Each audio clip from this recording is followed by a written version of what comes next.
So ayun ma'am, again, good afternoon. So for this day ma'am, we will discuss the each part of the sections ng ating RA 9292. So yung last time, binigyan ko lang po kayo ng konting overview for the ECT laws and kung ano yung sum na kailangan na pagdating sa pag-a-apply ng examination and ano yung perks pagdating sa ECT licensure examination. So at this moment, ma'am, we will discuss the Article 1 and 2 for our RA 9292.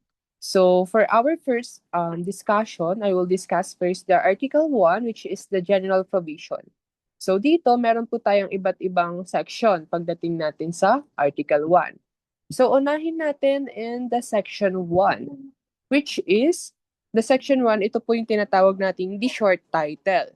So, for example, may lumabas sa examination ninyo, sa board exam ninyo na what is the Section 1 of Article 1, yun po is tumutukoy sa short title, which is the Electronics Engineering Law of 2004.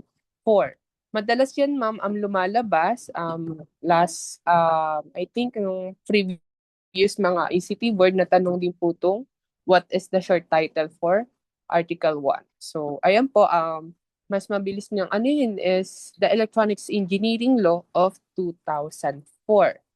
So next, we have here for the Section 2, which is the Statement of Policy. So dito naman po, lagi lang natin tatandaan na state recognized the importance of electronics engineering in nation building and development. So dito po yung ating statement of the policy is nakafocus po sa pag-recognize kung ano nga ba talagang importance of electronics engineering pagdating po sa ating building and development. So the state shall therefore develop and nurture competent, virtuous, productive, and well-rounded. So, isa pa po sa tatandaan natin is the three license, which is the professional electronics engineers, and electronics technician. Kasi sila po yung standard at sila po yung nagpa-practice and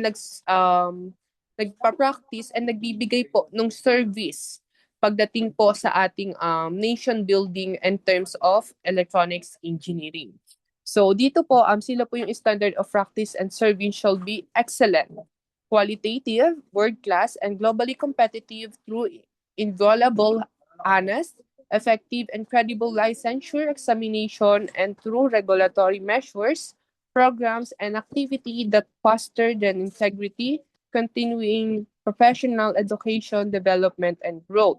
So bakit nga po professional ECE and electronics technician lang yung authorized na mag-perform nitong such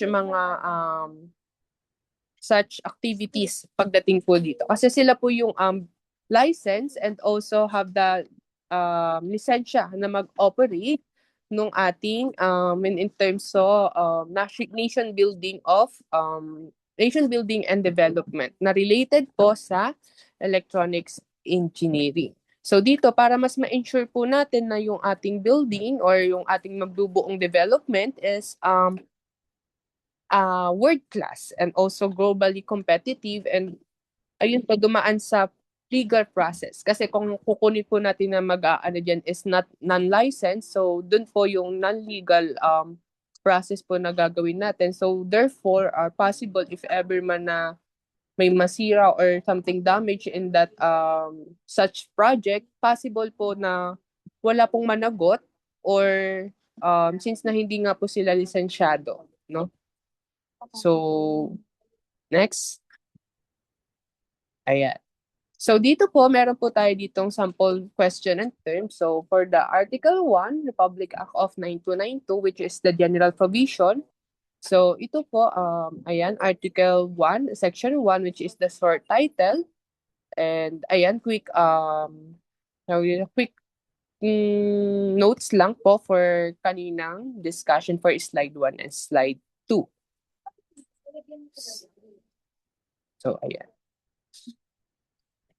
So next po is our section 3. So yung section 3 naman po natin is the definition and interpretation of terms.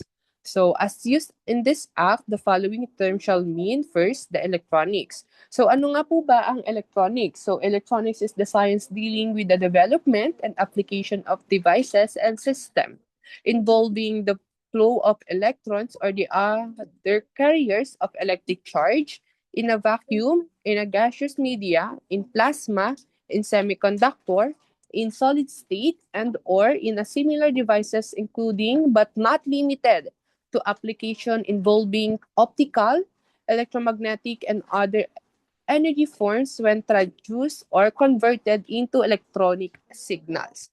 So dito po yung mga definition ng ginagamit po natin, dito naman po siya nakasaad sa Section 3 of Article 1. So next is the professional electronics engineer. So the professional electronics engineer is a person who is qualified to hold himself or herself out as duly registered or licensed professional electronics engineer under this act and affix his or her name, the letters PECE. So, sa pagkakatanda ko, ma'am, pagdating sa PECE, bago ka, para ka makapasa dito is, kailangan license kang ECE and also license ka ding ECT at meron ka ding mga publications, meron ka na rin na public, na journals, and meron ka rin pong mga different kinds of research. Pag then after that, upon filing ng PECE, ma'am, ang examination naman dito ma'am sa PECE is, if I'm not mistaken, interview siya together with the board of the committee. Parang oral examination ang ginagawa po pagdating po sa professional electronics engineer. So dito talaga yung mas pukpuka ma'am na examination kasi talagang dito makikita nila in terms of kung paano ka maging professional pagdating sa communication and ano yung some of your skills, parang dito mapapakita rin pa para ma-classified po tayo as professional electronics engineer, if I'm not mistaken po. So next po, we have here also the electronics engineer. So ano nga bang electronics engineer? So electronics engineer is a person who is qualified to hold him or herself out as a duly registered or licensed electronics engineer. Under this act, i-affix niya po yung ECE. So this one naman po is na-discuss ko po last time. And also this one, electronics technician. Same with the, with other license na pwedeng i-affix sa pangalan niya po yung ECT. So meron din po tayo dito the electronics and communication engineer. So ayun po no, magkaiba po ang electronics engineer sa electronics and communication engineer.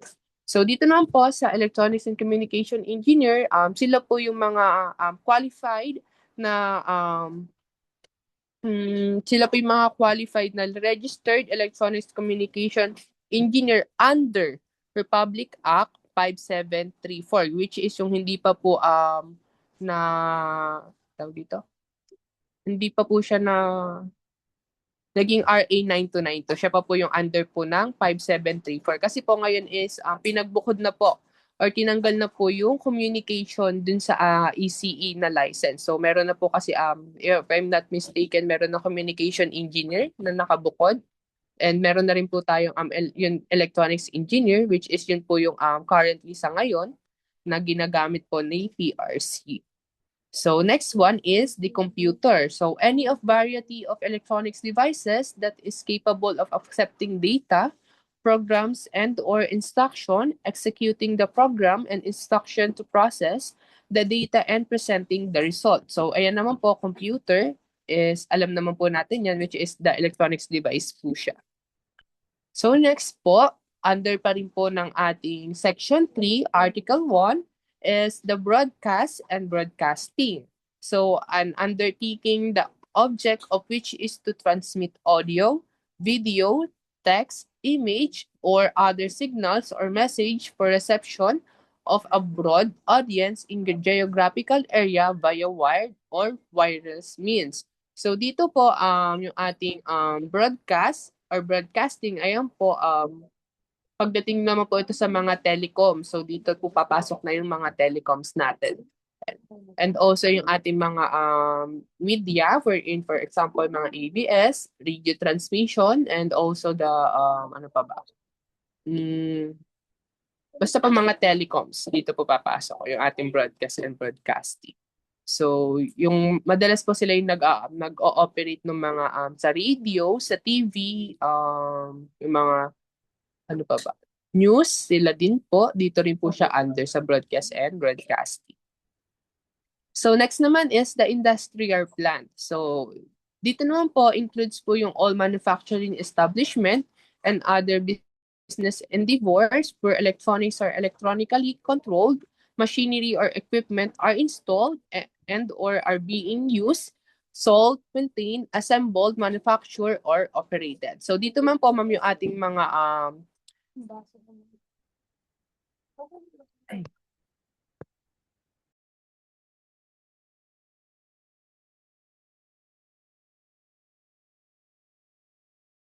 sorry. So dito naman ma'am sa industrial plant, dito naman po yung mga bagay na ito yung mga machinery na electronic controlled or gumagamit po ng electronic electronic machinery or equipment po na ini-install po natin or ito po yung pwede na assembled or manufactured po na ino-operate sa isang industrial area. So next po is the commercial establishment. So shall include but not be limited to office, buildings, hotel, motels, hospital, condominiums, stores, apartments, supermarket, schools, studio, stadia, parking areas, memorial chapels or parks, watercraft and aircraft used for business or profit, and any buildings or area for business purposes where electronic or electronically controlled machinery or equipment are installed and or being used, sold, maintained, assembled, manufactured, or operated. Ayan. So next po, we also have here the consulting services. So dito naman po, include po natin dito yung mga services requiring the adequate of technical expertise. For example, dito po kay Aerobotica, is for example, co-consult po sila dito sa amin ng mga projects or mga research po nila na kailangan po ng technical expertise wherein po ang pinapa-handle po namin diyan is yung aming po mga licensed engineers na ECE or ECT like Sir Fred po and Engineer Matt. So for example, sila po yung mga pwede pong humandle dito sa ating consulting services po dito. So also po sa ating consulting services, hindi lang po yun yung ang nire-require po nila na adequate, also yung experience, professional capability in undertaking advisory and review pre-investment or feasibility studies. So next po is the accredited professional organization. So integrated and accredited national organization of professional electronics, electronics engineer, electronics technician. So dito naman po yung ating mga accredited professional organization, if I'm not mistaken, ito po yung ating tinatawag na ICEP. So meron po kasi tayo after po nating makapasa ng board, nire-record po na maging part po tayo or maging member ng ating ICEP National, which is yung po is samahan po ng mga professional ECE, ECE, and ECT. So after your oath taken or after you get their license, yun po, doon na po nila pinaprocess yung ating membership pagdating sa accredited professional organization. So ayan po for our definition and interpretation of terms, ayan po siya. So we have a 1, 2, 3, 4, 5, 6, 7, 8, 9,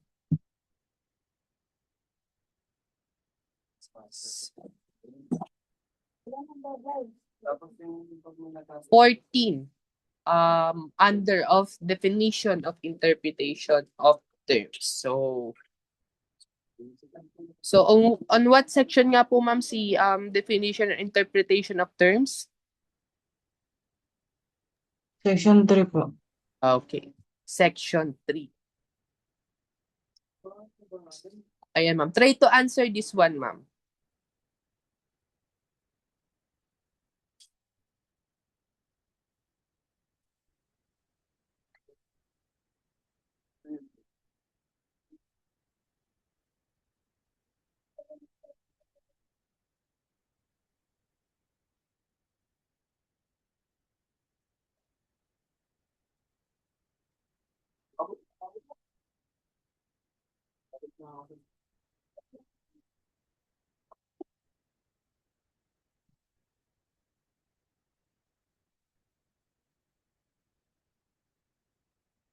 Nasagutan ma'am?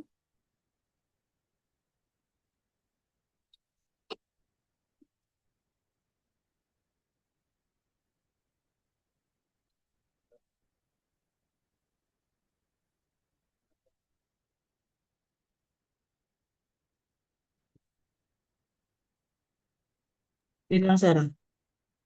Sige ma'am. Ano sa number 1 mo? The acquisition, production, transformation, storage and transmission, reception of data and information by electronics means in forms such as vocal, pictorial, textual, numeric, or the like. Also refers to the theoretical and practical application and process utilizing such data and information. Ano sa 1 mo, ma'am?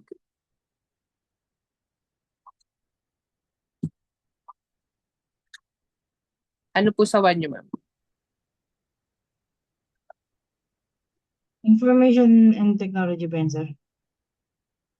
Information and technology. Sige, ma'am. Check natin yan later on. Sige, ma'am. Yung number 2, Electronics and Communications Engineer. okay. Yung number 3 po,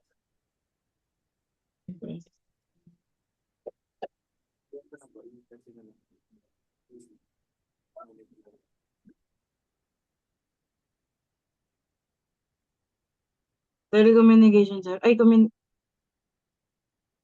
communication? Ay, telecom. tama, ma'am. Ayan. Yes, ma'am. Tama po. The first one is the information and communication technology, which is ayan po. And next po is the electronics and communication engineer, since na ang sinasabi po dito is under the Republic Act 5734. Next po is the last number is the communication, is the process of sending and receiving information and etc. So next ma'am, ayan. So punta naman po tayo sa section 4 of article 1. So under the section 4, which is the categories of practice. So dito po kino-cover po nila is the first, the PECE, the ECE, and the ECT.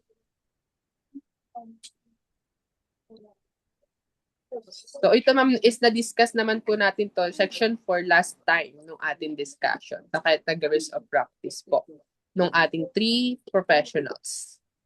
So ayan, categories of practice, syempre, article 1, section 4. The next is letters, ECE is, ayan po, letter B for of course. Ayan.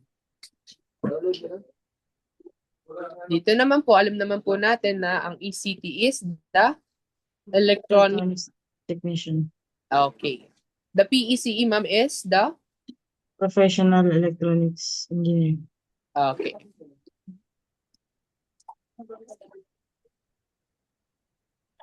So let's proceed, ma'am, to our section 5, which is the nature and the scope of practice of electronics engineering and electronics technicians profession.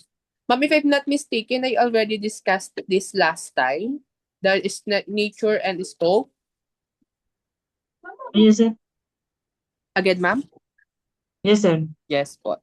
So, balikan lang po natin. Ayan po, for the quick review lang. So, ayan po yung ating tasks and responsibilities of electronics engineers. So, ayan po yung naka-highlight na yellow is the field or the pwede po nating pasukan na trabaho or different fields pagdating po sa electronics engineers.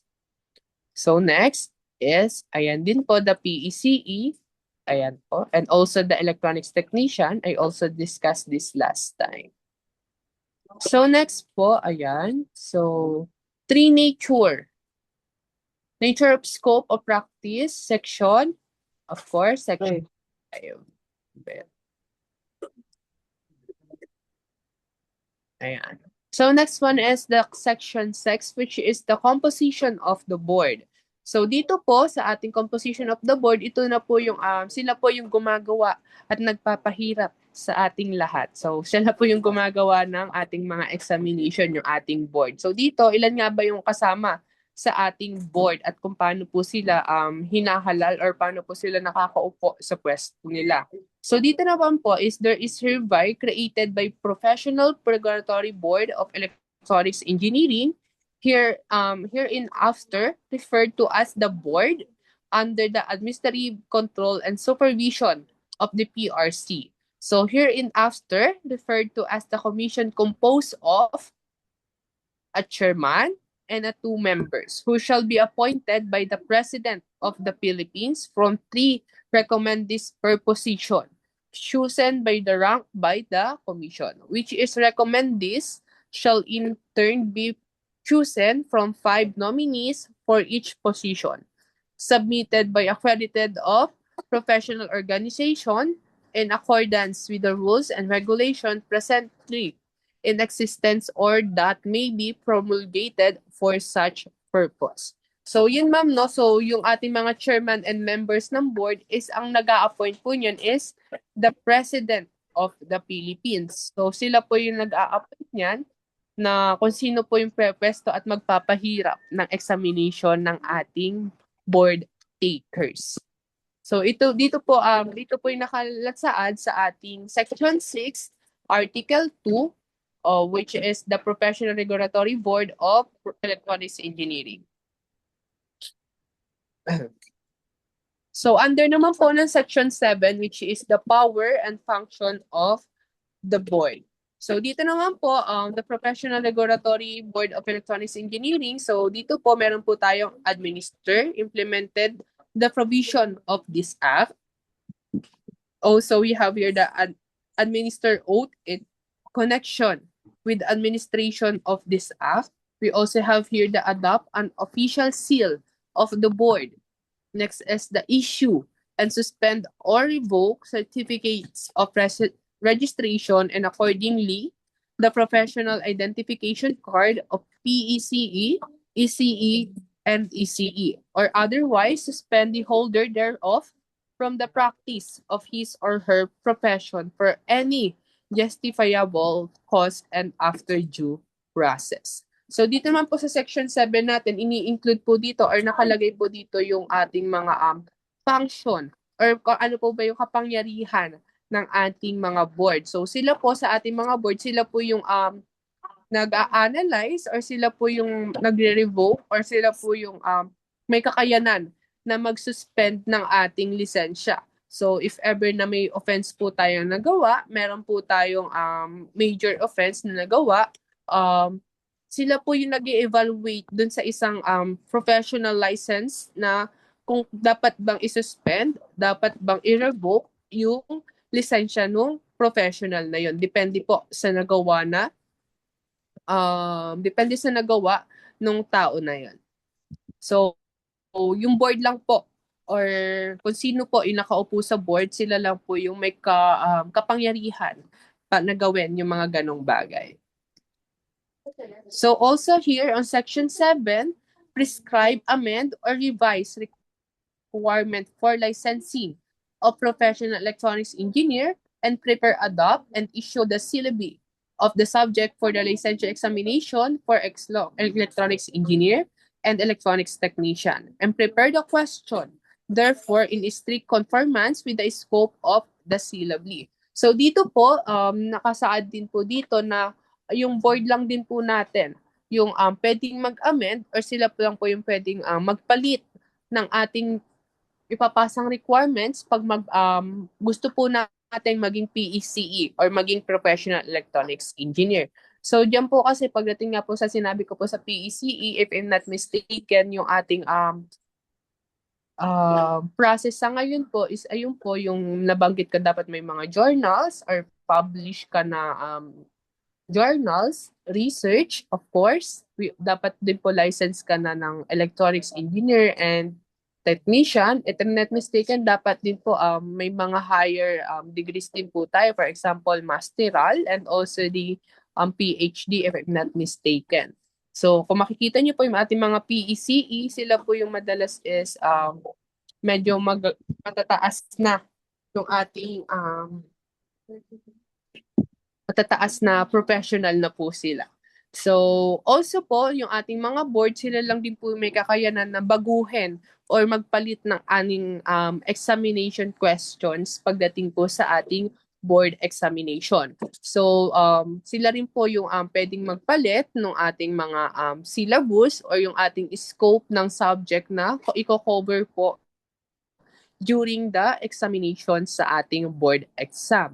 So, yung ating mga board po talaga, parang sila yung nagiging master of all the master pagdating po sa ating board examination. Sila yung parang sila yung ating what do you call me parang sila yung pinaka-presidente ng presidente pagdating sa ating mga ECE at ating mga professionals electronics engineers. No, sila po ang may kakayanan na gawin ang lahat. So dito din po also adapt a program for the full computerization of the licensure.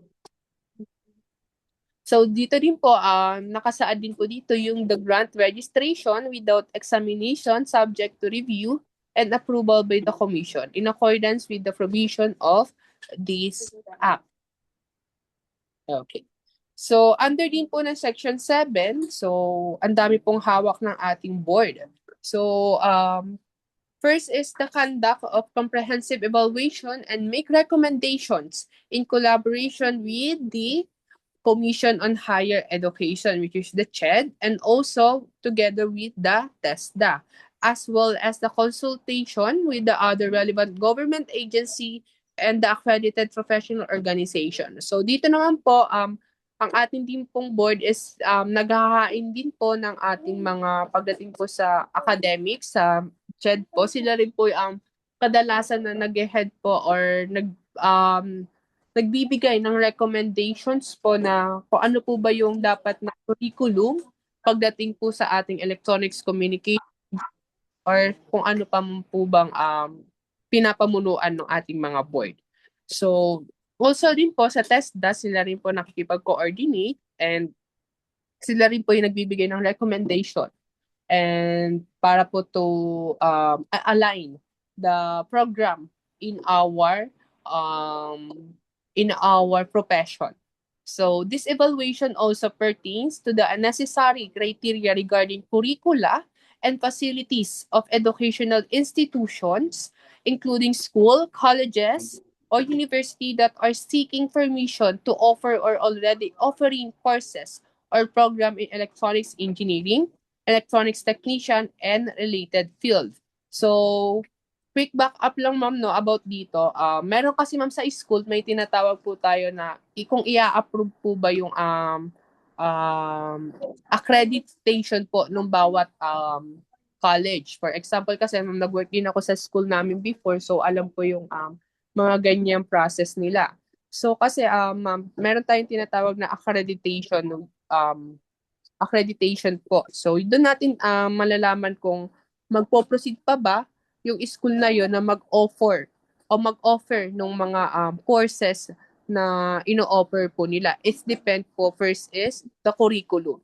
So yun po, chine-check po ng ating mga board yung ating curriculum ng bawat school kung align pa po ba yung ino-offer ng school na yon para maging accredited po sila na i-offer yung, for example, the electronics engineer in their schools. Also, ma'am, dito rin po, ang chine-check din po nila is the capacity and also the environment and the building ng ating eskwelahan kung yung building ba nila is complete laboratory, kung meron pong laboratory, kung meron din pong complete equipment na magagamit po when in terms sa technicals ng ating mga electronics engineers. So sila rin po yung nag-a-approve or nag-a-analyze or nag-evaluate kung yung school ba na yun is karapat dapat pa pong magpatuloy or magbigay ng offer ng courses ng electronics engineering.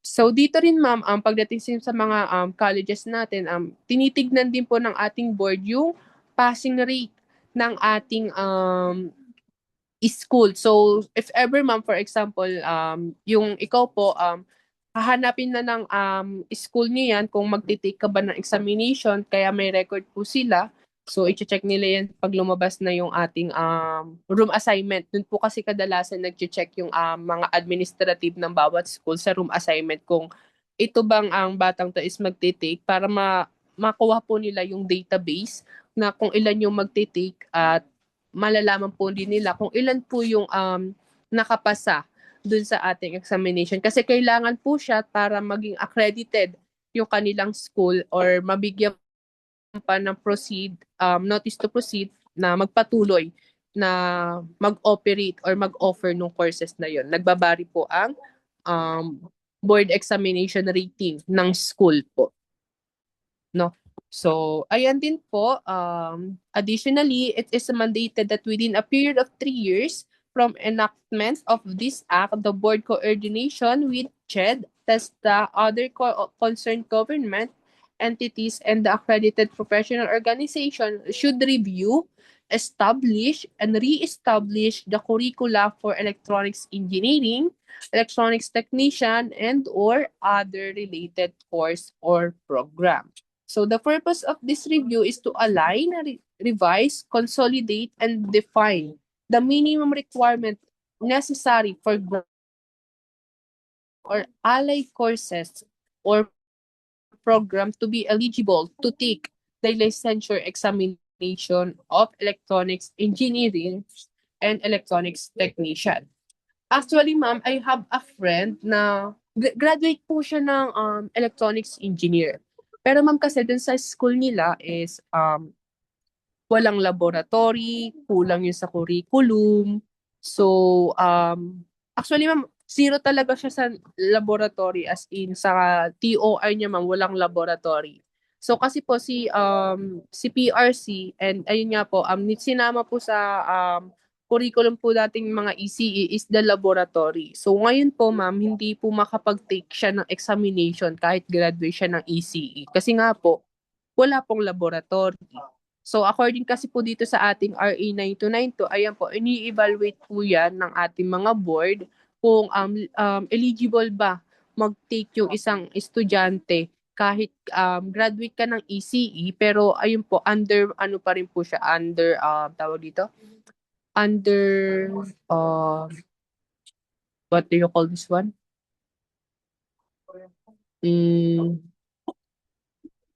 Under monitoring pa rin po siya kung bibigyan po siya ng eligibly na makapag-take ng examination na yun. So, ayun nga po ma'am, medyo like nakakaawa to the point na gustong-gusto niya mag-take ng examination but bawal kasi po yung napasukan niyang school is hindi po pala aligned sa curriculum po ni CHED ang electronics engineer po niya. So, ayun po, as of now, hindi pa rin po siya nakakapag-take ng examination kasi inaayos pa nung school nila para mabigyan po siya nung additional na laboratory class para makapag-take po siya ng electronics engineer. Sa inyo ba ma'am, like complete din po kayo, like meron din po kayong laboratories during your studies ma'am? Yes, sir. Accredited naman yun. Okay. So ayun ma'am no, so next po tayo. Ay. Sa ano natin, sa our, ano yun? Yung kay sir, ano?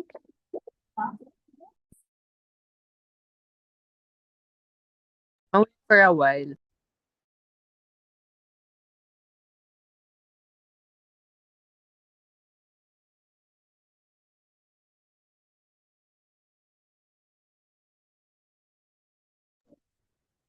So next po is, ayan po, inspect educational institution and based on their findings, thereon recommend to CHED and or the TESDA and or government entities concerned with the granting of school permits or authorization, the opening, improvement, upgrading, or closure of college or school, university offering electronics engineering, electronics technician, course, or program. Ito po ma'am yung sinasabi ko po kanina.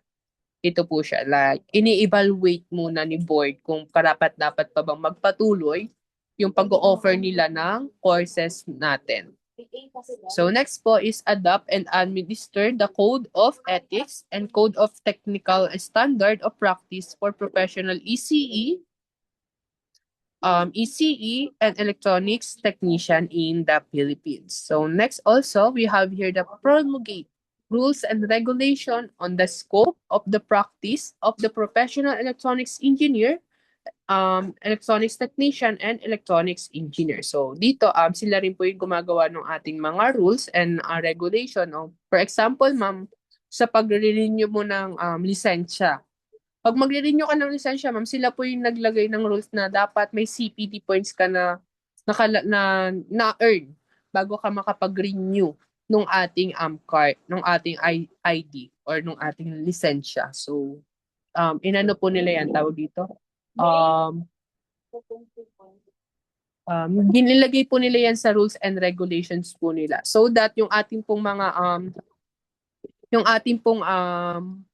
accredited organization, which is the ICEP, sila po is, naghahanap po sila ng mga company or speakers na magtotok po sa ating mga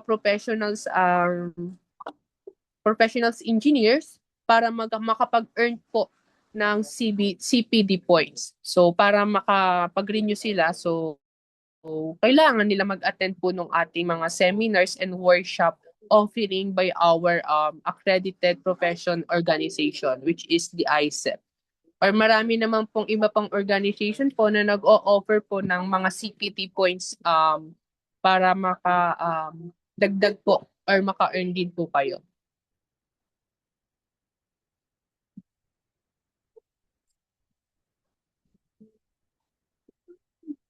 Also, we have here the promulgate a program for continuing professions education and or development of professional electronics engineers, and electronics technicians. So, meron din po tayo dito. Next one is the minimum manning and manpower requirement for professional electronics engineers, and electronics technicians in industrial plants and commercial establishments for purposing ensuring compliance with the provision of Act and all other ordinance, law, rules, and regulation that may be enacted herein after. So dito po, sila rin po yung nagbibigay ng requirement kung for example sa isang project, ilan po lang pa yung dapat na ipadala nilang tao, ilan lang po ba yung mga professionals na gagawa ng isang project na yun. So dito po, depende din po sila kay Board of Electronics Engineers.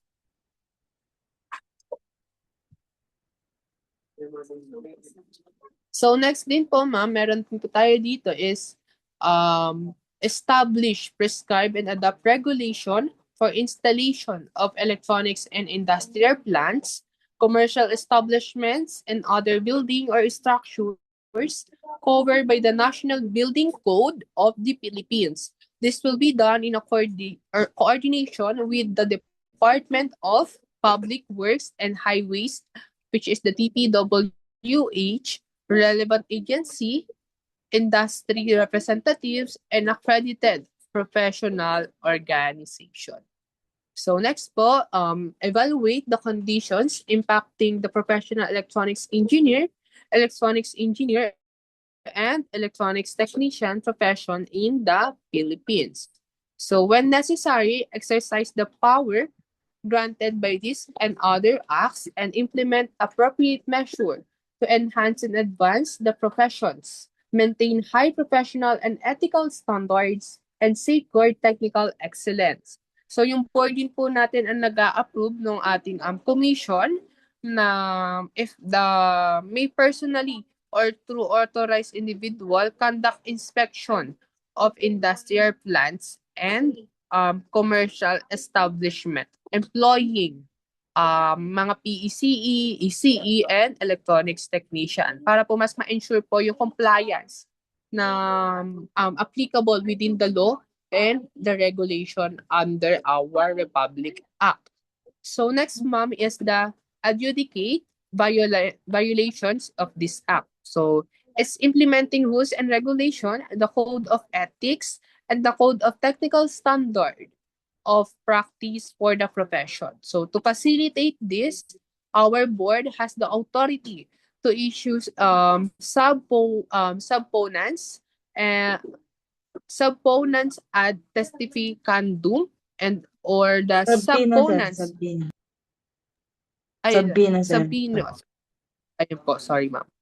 Ayun po. So, para po to secure witness, testimony, and document production related po dun sa ating charges presented dun sa ating board or ongoing investigation. So far ma'am, may tanong po ba kayo or any clarification? Wala naman, sir. Nagigits naman. Okay po.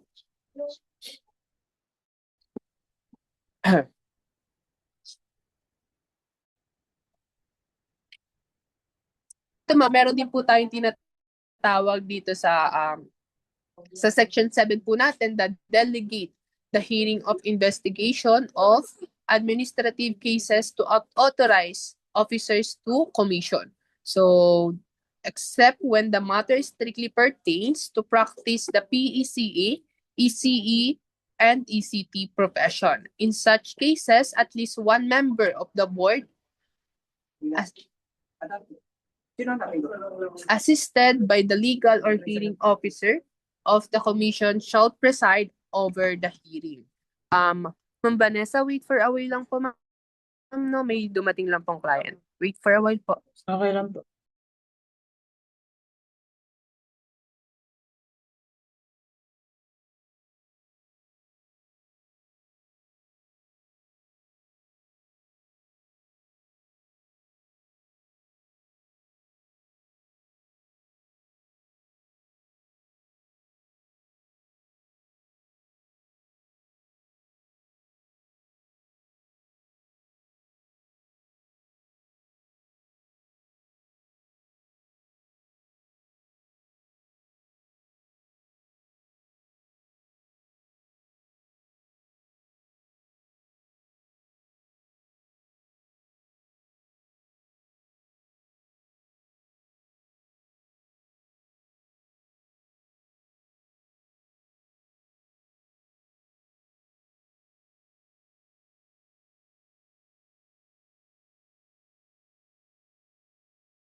Sorry, mabalik po tayo, no? Ito na po. Basta na yun. So next, ma'am, we have here the issue resolution orders and or decision on this administrative cases. So these are the resolutions or order that decision may be appealed of the commission within 15 days of receipt. So the commission may affirm, reverse, dismiss the case,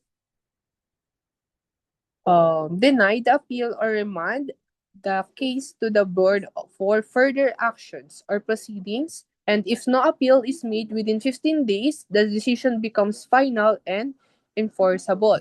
So dito po kay board ng ECE po natin. So if ever na po may mga cases po, administrative cases po or decisions na ganon, so according po dito is 15 days. Within 15 days po, if wala naman pong nag-affirm or wala pong any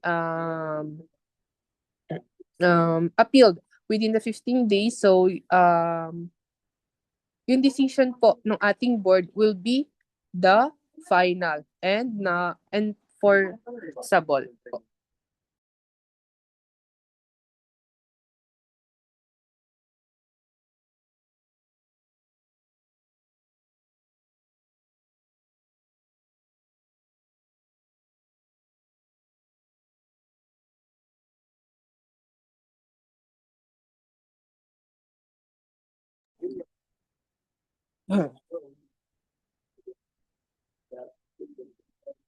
Pati ba to 63?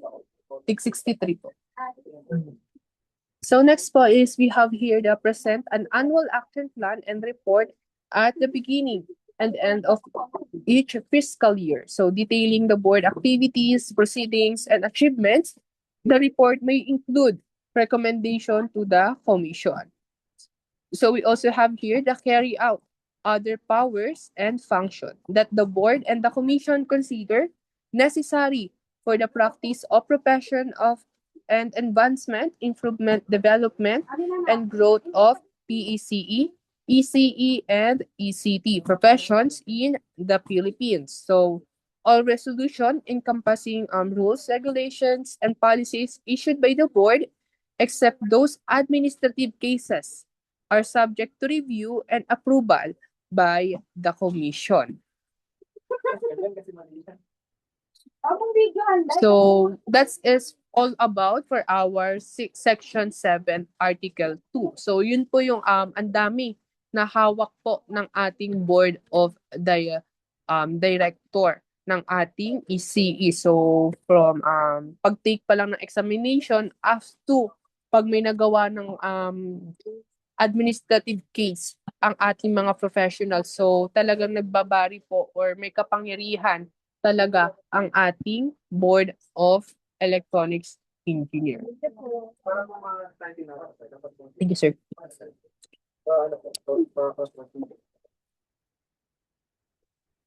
So we also have here for our section 8, yung tinatawag po natin sa qualification of board members. So ano nga ba yung mga qualification po natin para po tayo is mapili or mahalal as the board of members ng ating electronics engineer.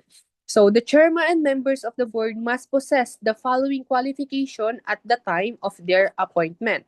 So first is dapat po citizen and resident of the Philippines for at least 5 consecutive years prior to his or her appointment.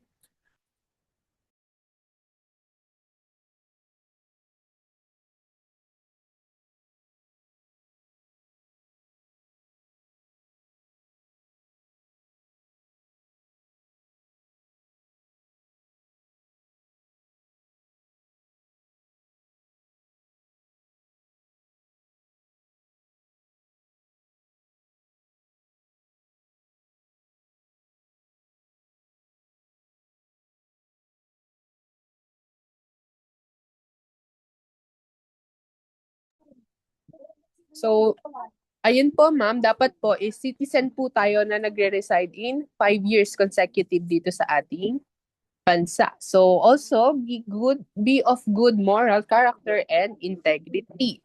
So also be a holder of valid certificate of registration and a valid PRCI card, which is the Professional Electronics Engineer, the PECE. So duly qualified to practice the professional engineer in the Philippines. So ayun ma'am, so pag gusto mo maging board of members, kailangan meron po tayong license as PECE. So also we have here be a member of good standing of the accredited professional organization. So ayun ma'am, yung ating accredited professional organization is the ISEP. So ayun, dapat is a member po tayo nun bago po tayo maging part ng ating board of members. Also po, meron din po tayo dito, be in active practice of electronics engineering profession for the at least 10 years prior to his appointment. So either in self-practice or employment po in government or in other sector like private, dapat po is 10 years na yung ating working experience or na 10 years na nating napapractice yung pagiging professional natin as electronics engineer.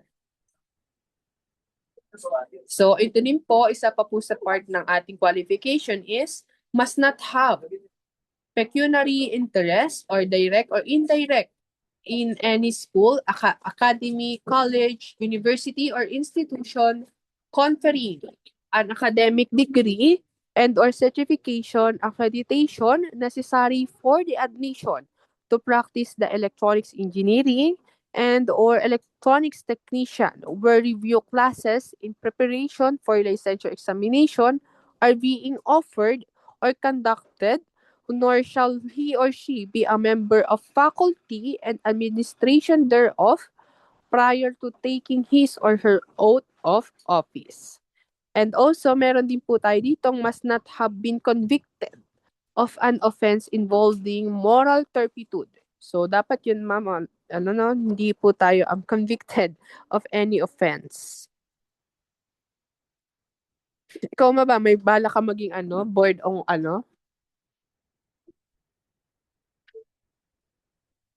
Wala, sir. Parang ang hirap naman maging board, ma'am, no?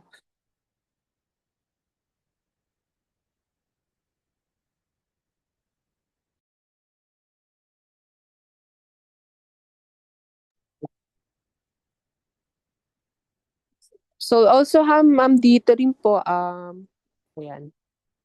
So, dun naman po, dito na po nag-end yung ating section 8. So, next ma'am, we have here the term of office. So, for our section 9, sa ating Board of Electronics Engineer, the members of the board shall hold office for a term or 3 years from date of appointment or until the successor shall have been appointed and qualified and may be reappointed once for another term. So for example, ma'am, yung ating term of office po natin dito sa ating Board of Electronics Engineering, ayun po kasi meron po tayong tinatawag na 3 years yung ating pagiging board. So for example, pinipili po nila no, magko-continue pa po ba sila or titigil na sila in 3 years. So bago po sila umalis po dun sa office na yon, kailangan po nandun na po yung successor nila or dapat meron po silang pagto-turnoveran. May pagbibigyan po sila nung mga naiwan po nila or mga projects or activities as a board. So, yun po may proper turnover po siya. So, any vacancy occurring within the term of a member shall be filled for the unexpired portion of the term only. So, provide that member appointed to serve the unexpired term and may be reappointed more than once for as long as his continuous tenure shall not exceed 6 years. Each member of board shall take shall take the proper oath prior to the assumption of office. So, yan po yung ating term of office. So, ayan. We also have here the compensation and allowance of the board. So, Grabe no, ma'am. Nagpahirap na sa atin tas sila yung may allowance. So, meron po tayo ditong for our section 10, the chairman and member of the board shall receive compensation and allowance comparable to the being received by the chairman and member of existing regulatory under the commission as provided in General Appropriation Act. So, ayun po ma'am, may compensation and allowance po pag naging part po tayo ng board.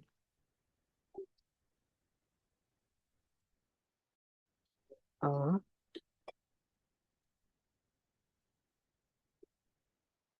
Ayan. So, dito naman po, meron din po tayong tinatawag na removal of board members. So, for example, siguro may nagawang offense yung ating board of member. Ayun po, ito po, nakasaad po dito that the President of the Philippines, upon recommendation of the Commission, may suspend or remove any member of the board. So, ang may kapangyarihan naman po na mag-remove o ng ating board of members is kung sino rin po yung nag-appoint sa kanila, which is the President of the Philippines. So, for the neglect of duty, ito po yung ating mga reason, bakit po nare-remove sa board of members yung ating mga nakaupo na chairman and other members. First is for neglect of duty, incompetence, manipulation or rigging of the licensure examination result, disclosure of secret information or the examination question prior to the conduct of the said examination, or tampering of the grades therein for unprofessional or unethical conduct, or for any final judgment or conviction of any criminal offense by the court after having given the member of concern an opportunity to be heard and or defend himself or herself in a proper administrative investigation. So, ayun ma'am, no? So, ito po yung mga different reason bakit po possible ma-remove ang isang board natin sa kanilang bakit possible ma-remove yung ating mga board members. So, and ang may karapatan na po mag-remove sa kanila under investigation is the President of the Philippines. So for example, yung ating board of director po natin is may nagawang na nakalagay po dito sa batas po natin. So si BBM po, siya po yung may karapatan na magtanggal ng ating board of director sa kanilang pwesto. So next po, we have here the custodian of board records, secretariat, and support services. So all the records of board, including the application for examination, administrative cases involving PECE, ECE, electronics technician, shall be kept by the commission. So nakatabi pa rin po ang ating mga documents niyan if ever man po ayan po yung lahat, including the examination, lahat ng documents ng pinasa. So, nakatabi po siya, which is handled by the administrative or under ng ating mga secretariat and support system.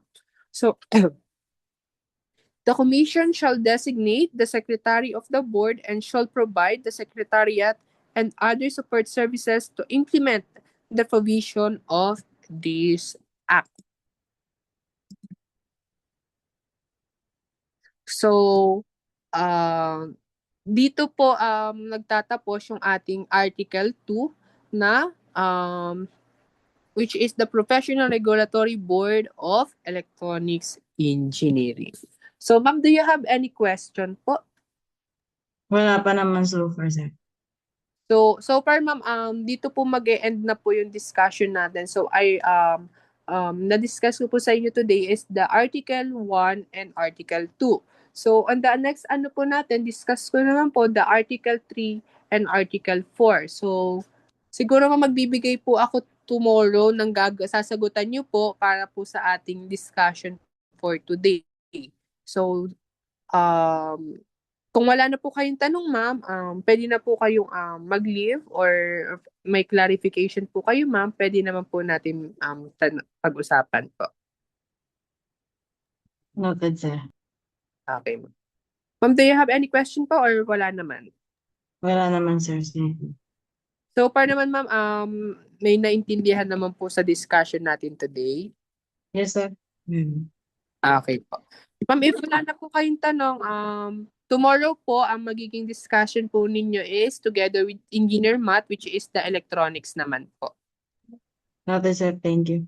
Okay, thank you, ma'am. You can leave the meet na po. Maraming salamat po.